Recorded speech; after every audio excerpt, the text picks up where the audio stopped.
Hi guys, अस्सलाम वालेकुम। तो कैसे मेरे वीयू के परिंदे, मैं उम्मीद करता हूँ आप सब लोग खैरियत से होंगे। बेसिकली आज हम एरे को डिस्कस करेंगे CS201 और आपकी दूसरी प्रोग्रामिंग लैंग्वेजेस के अंदर, यानी कि C++, जावा और बहुत सारी लैंग्वेजेस जो हैं एरे का यूज़ करती हैं। लेकिन आपकी जो बुक है CS201 उसके अंदर इसका बहुत ही अहम किरदार है, क्योंकि एरेज जो है वो प्रोग्रामिंग की जान है।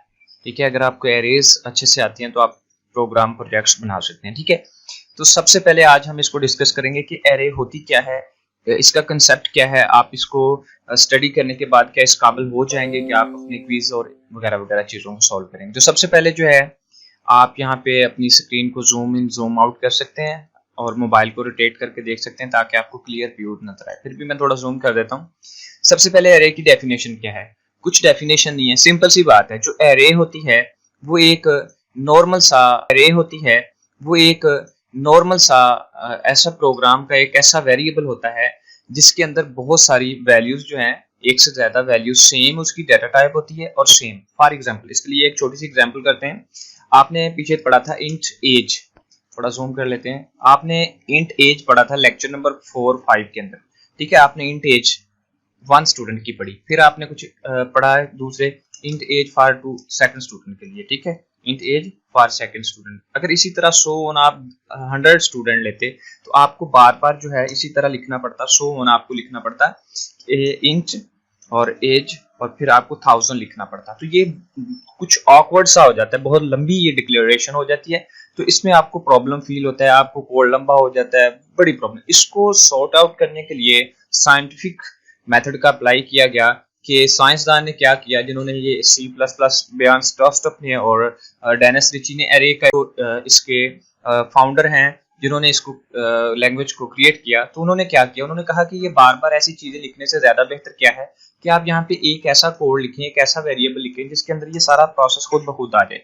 जैसे मैंने इंट लिखा और मैंने लिखा आगे एज।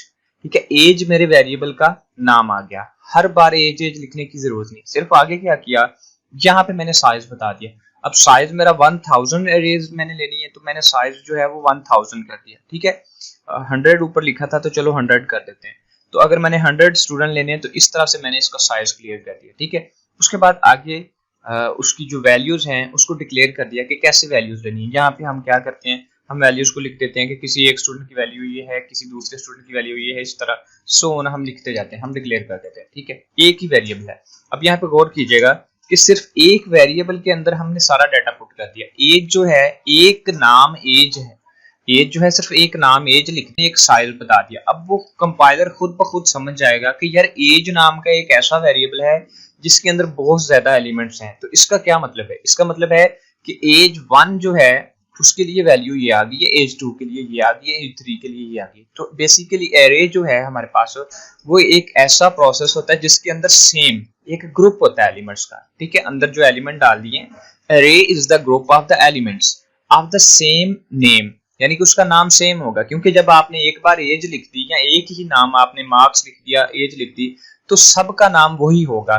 तो सेम नाम होगा सारे एलिमेंट्स का। ठीक है, एलिमेंट्स का ग्रुप होगा, अंदर जितने भी एलिमेंट्स होंगे उनका ग्रुप होगा, उसका नाम सेम होगा। ठीक है, और उनकी डाटा टाइप भी सेम होगी। फॉर एग्जांपल कैसे, कि जैसे ही आपने, दोबारा लिखते हैं, आपने इंट एज लिखा, ठीक है, तो सारे एलिमेंट्स का नाम एज हो गया। ठीक है, सारे एलिमेंट्स का नाम एज हो गया और उसकी डाटा टाइप जो है इंट है।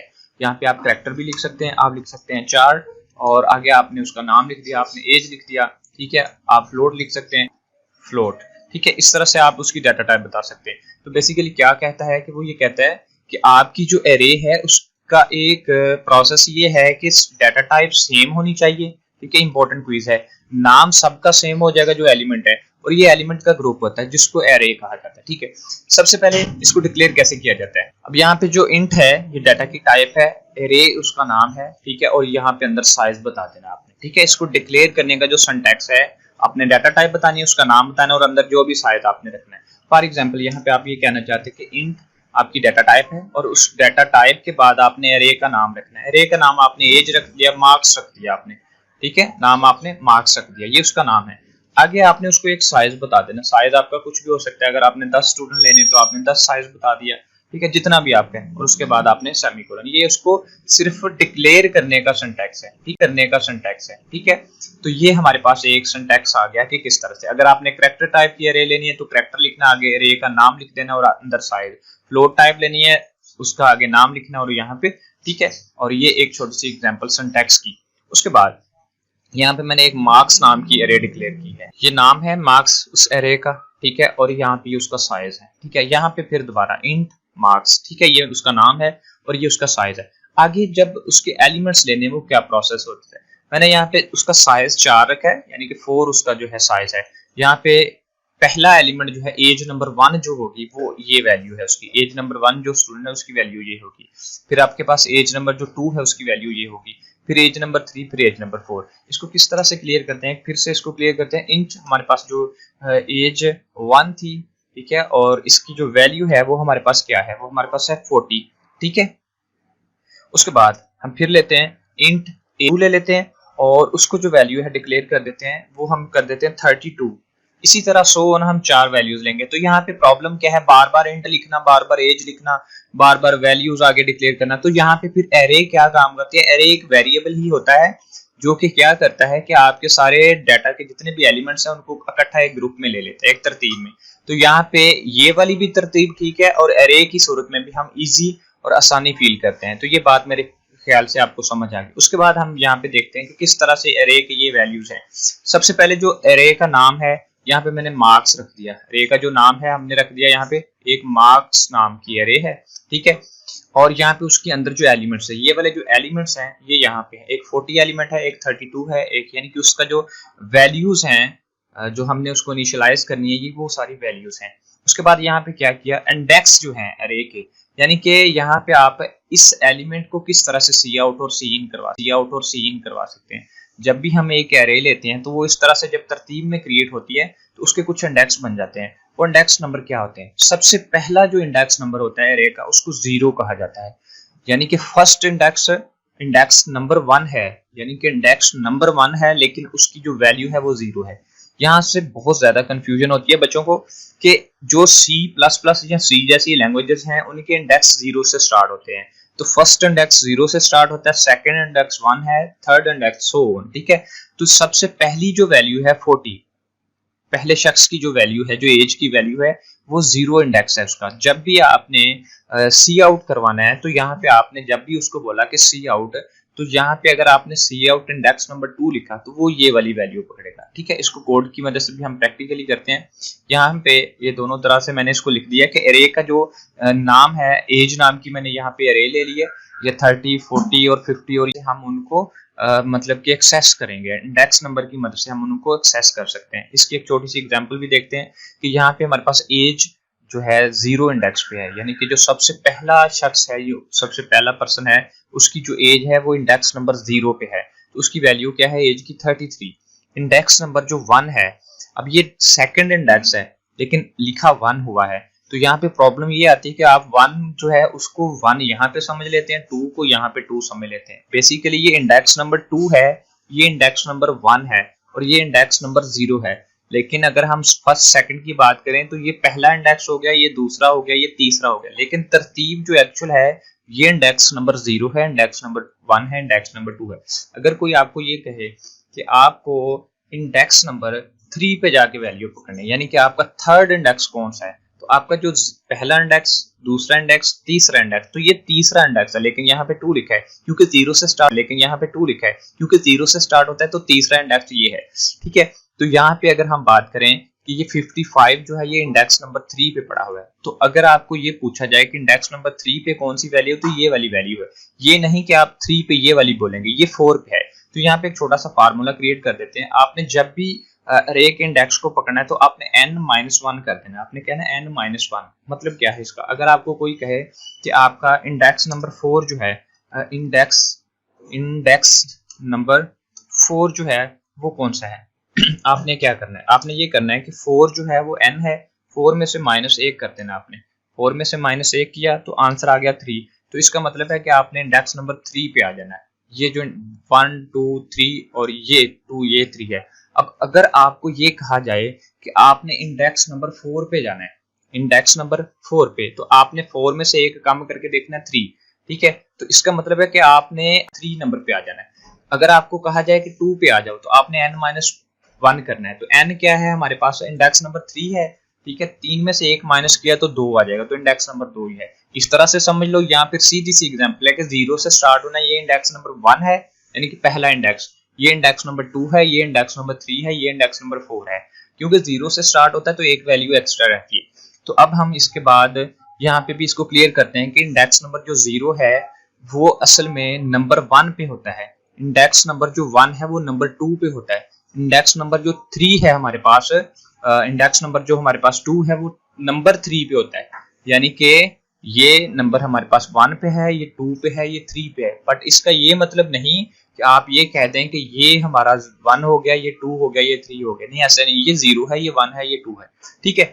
मेरे ख्याल से ये चीज क्लियर होगी। यहाँ पे मैंने कोड भी टाइप कर दिया आपके लिए, और यहाँ पे और यहाँ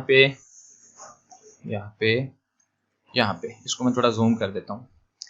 काफी इजी है, आप आराम से लिख सकते हैं। यहाँ पे सबसे पहले गौर कीजिएगा हमने क्या लिया। हमने एक इंट नाम की एक एरे ले ली, ठीक है। इंट नाम की एक एरे ले ली, उसका नाम रखा है मार्क्स, और एरे का साइज कितना बता दिया है 4। यहाँ पे भी आप कर सकते हैं। यानी मैं दोबारा लिख देता हूँ कि हमने एक इंट नाम की एरे ले ली है, उसका नाम क्या रख देते हैं, नाम रख देते हैं अली, ठीक है। या हम रख देते हैं रूम्स, ठीक है। ये एरे का नाम है। यहाँ पे हम उसका साइज रख देते हैं कि हमारे घर के अंदर 20 कमरे, ठीक है। ये उसका साइज है। उसके बाद हमने उसको इनिशियलाइज करना है कि कौन कौन सा कमरा है। तो इस तरह से मैंने यहाँ पे क्या किया है कि मार्क्स नाम की एक एरे ले ली, उसका साइज 4 रख दिया है। अब 4 रख दिया तो ये नंबर 1 एलिमेंट है, ये नंबर 2 एलिमेंट है, ये नंबर 3 एलिमेंट है, नंबर 4 है। अब करना क्या होता है, सारे एलिमेंट्स को आपने कोमा की मदद से अलग अलग करना होता है। कोमा की मदद से सारे एलिमेंट्स को अलग अलग करना होता है, ठीक है। और यहाँ पे देखिए ये 4 एलिमेंट, सेमीकोलन लगा देना, ठीक है। अब यहाँ पे देखिए ये एरे डिक्लेयर होगी। अब हमने क्या किया, अब यहाँ पे गौर कीजिएगा कि मैं यहाँ पे आपको सिर्फ नॉर्मली एक सी आउट करवाऊंगा। मैं कहता हूँ कि सी आउट, ये तो एक स्ट्रिंग है ना कि जो आप नॉर्मल देखते हैं, यहाँ पे एक्चुअल वैल्यू ये पड़ी है। तो मैंने कहा कि मार्क्स नाम की जो एरे है, मार्क्स नाम की जो एरे है उसको मैंने कहा कि सी आउट करवा दो 0 इंडेक्स। तो जब मैंने 0 कहा तो वो कौन सी वैल्यू पुट करेगा ये आप देखेंगे। अब जब मैंने उसको कहा कि मार्क्स नंबर जो 1 है उस पे वैल्यू प्रिंट कर दो, तो वो कौन सी वैल्यू प्रिंट करेगा। जब मैं उसको कहूंगा 2 प्रिंट कर दो, तो इस पर पहले इसको प्ले करते हैं कि क्या करता है। ये सीन रन करते हैं। देखो उसने हमें वैल्यूज प्रिंट करके दी। गौर करिएगा, मैं जूम करता हूँ। अब हमें गौर से देखें कि 0 नंबर इंडेक्स पे उसने मुझे 40 दिया। 0 नंबर इंडेक्स पे ये गौर कीजिएगा, 0 नंबर इंडेक्स पे उसने मुझे 40 दे दिया। 1 नंबर इंडेक्स पे उसने मुझे 32 दे दिया। ये क्यों नहीं दिया, क्योंकि 0 से स्टार्ट होता है। अगर मैंने उसको कहा कि नंबर 3 पे कुछ दे दो, तो 0 1 और ये 2 और ये 3 बनता है। तो 3 पे उसने मुझे 73 दिया। अब इसको मैं यहाँ पे क्लोज करता हूँ और यहाँ पे गौर कीजिएगा। अब हम क्या करते हैं, इस सारे कोड को यहाँ से खत्म कर देते हैं। सारे कोड को खत्म कर देते हैं। अब आपने चेक करना है कि कौन सा इंडेक्स है। आपने कहा सी आउट करवा दो, ठीक है। सी आउट क्या करवाना है, मार्क्स अरे का नाम लिखना जरूरी है, मार्क्स लिखा। अब यहाँ पे आपने इंडेक्स का नंबर बताना है कि कौन से इंडेक्स की वैल्यू प्रिंट करवानी है। तो आपने उसको सिर्फ ये बताना है कि मुझे इंडेक्स नंबर 2 प्रिंट कर दो। अब इंडेक्स नंबर 2 प्रिंट कर दिया उसने। अब यहाँ पे गौर करें, इंडेक्स नंबर 2 कौन सा बनेगा।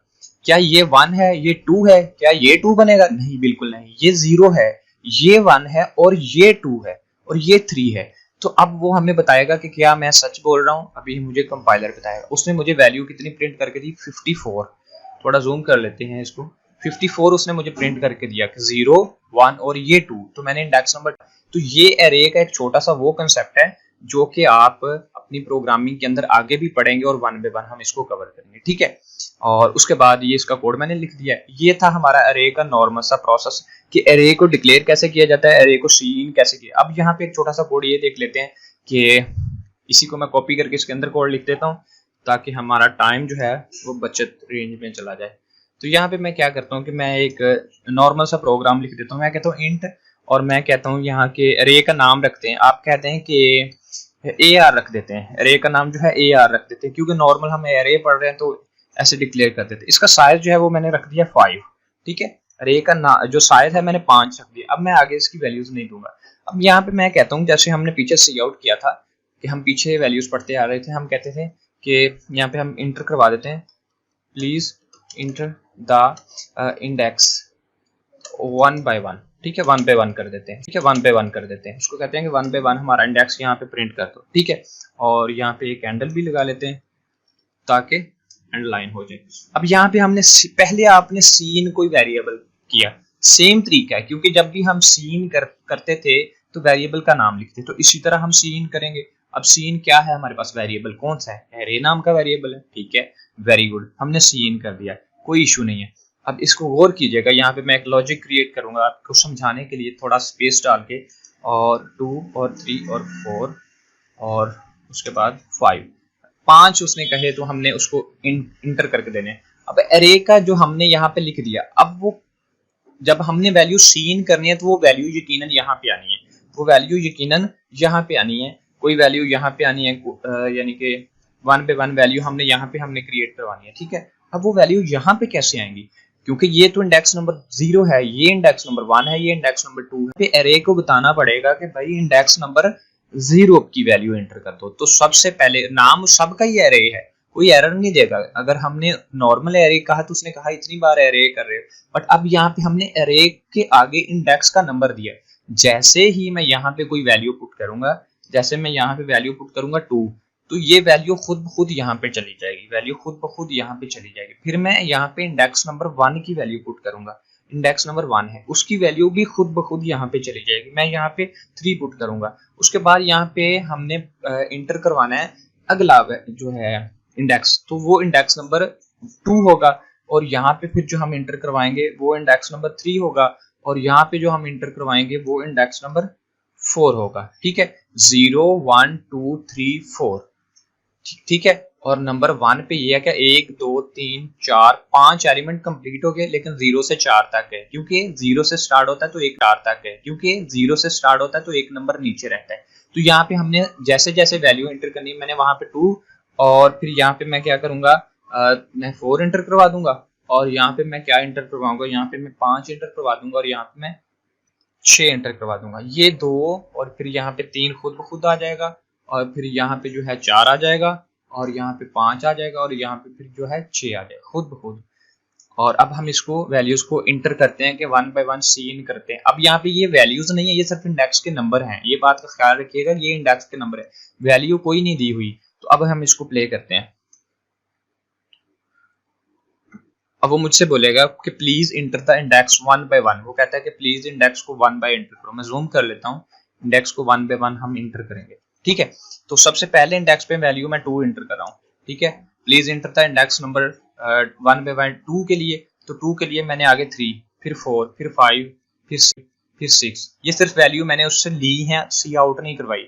तो अब मुझे कोई सी आउट नहीं मिला। अगर मैं ये चाहता हूँ कि इन वैल्यू को सी आउट करवा दूं, तो नॉर्मल सा प्रोसेस है, इनको दोबारा से कॉपी कर लो, नॉर्मल सब, मैं किसी एक को सी आउट करवा देता हूँ, सी आउट करवा देते हैं। मैं कहता हूँ कि मुझे यहाँ पे एरे का नंबर जो है वो 2 प्रिंट करवा देता हूँ, मैं इंडेक्स नंबर जो है वो 2 प्रिंट करवा देते हैं। तो आगे उसके लिए 2 लिखना पड़ेगा, और उसके बाद हम यहाँ पे कुछ इस तरह से कर देते हैं। अब हम इसको करते हैं, सारी वैल्यू एंटर करेंगे, और सिर्फ सी आउट वही वैल्यू होगी जो हमारे पास यहाँ पे सबसे पहले वैल्यू 2 की, फिर 3 की, 4 की, 5 की, और यहाँ पे सिर्फ उसने मुझे 4 क्यों सी आउट करवाया, इसलिए करवाया कि मेरा इंडेक्स नंबर जो ये 0 है, ये 1 है, और ये 2 है, तो 2 पे मैंने उसको सिर्फ 2 कहा सी आउट कर दो, तो उसने मुझे सी आउट 2 कर दिया। तो ये हमारा एरे का नॉर्मल सी, ये हमारी जो एरे थी ये 1 डिमेंशनल एरे थी, ठीक है। अब हम उसके बाद आगे 2 डिमेंशनल, 3 डिमेंशनल और सो ऑन, इसको समझते जाना। वीडियो दे रहा हूँ आपको, और आपने इसको समझते जाना है, और इसको आगे आपने जो है फर्दर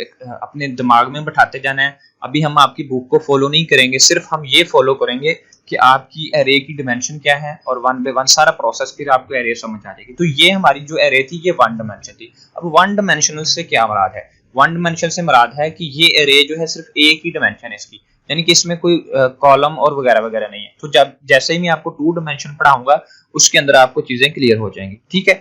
अब यहाँ पे एक और चीज कर लेते हैं, वो ये कर लेते हैं कि चलो वो अगले लेक्चर में करेंगे, ताकि आपको क्लियर हो जाए, आसानी से बातें समझ आ जाए। तो ये थी आपकी एरे, और उसके बाद एरे जो है वीडियो नंबर 2 आएगी, फिर वीडियो नंबर 3 आएगी। आपने सिर्फ 3 वीडियोस एरे की देखनी है, फिर हम आपको पॉइंटर्स करवाएंगे, फिर आपको पॉइंटर टू पॉइंटर करवाएंगे, फिर एरे टू पॉइंटर करवाएंगे और सारे आपके मिड टर्म के कंसेप्ट क्लियर हो जाएंगे। तो ये एरे थी बेसिकली, नॉर्मल सा प्रोसेस था और आई होप सो दैट कि आपको ये